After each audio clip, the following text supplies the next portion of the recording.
कभी सोचा है, अगर आपने एक दिन पहले ही हार मान ली तो क्या होगा? अगर मंजिल अगले ही दिन आपके सामने खड़ी होती।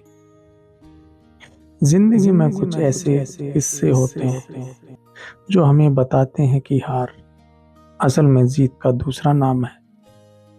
बस थोड़ी और देर। आज मैं आपको एक ऐसे इंसान की कहानी सुनाने जा रहा हूं जिसके हाथ में फावड़ा था, दिल में सपना और आंखों में वो जिद जो तूफानों से भी नहीं डरती थी।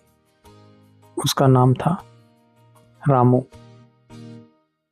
गांव का एक साधारण मजदूर जिसकी जिंदगी का हर पन्ना पसीने और मेहनत से लिखा था।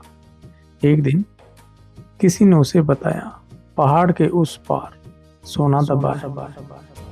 गांव वालों के लिए ये बस एक अफवाह थी, पर रामू के लिए ये था किस्मत का पैगाम।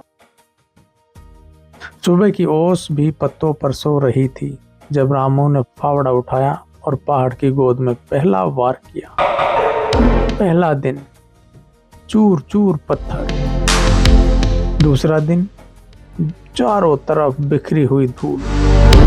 एक सप्ताह हो चुका था और नीरस सन्नाटा। गांव के लोग तंज कसते रामू पर, अरे रामू, सपने सिर्फ अमीरों के लिए होते हैं। लेकिन रामू का मन कहता, थोड़ा और, बस थोड़ा और।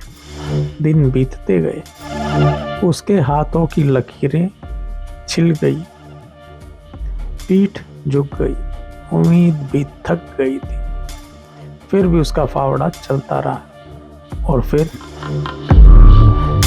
उस दोपहर जब उसकी सांसें टूटी हुई ताल की तरह बिखरी हुई थी, फावड़ा एक कठोर गूंजते पत्थर से टकराया। ठक ठक ठक, एक आखिरी चोट और पत्थर फट गया।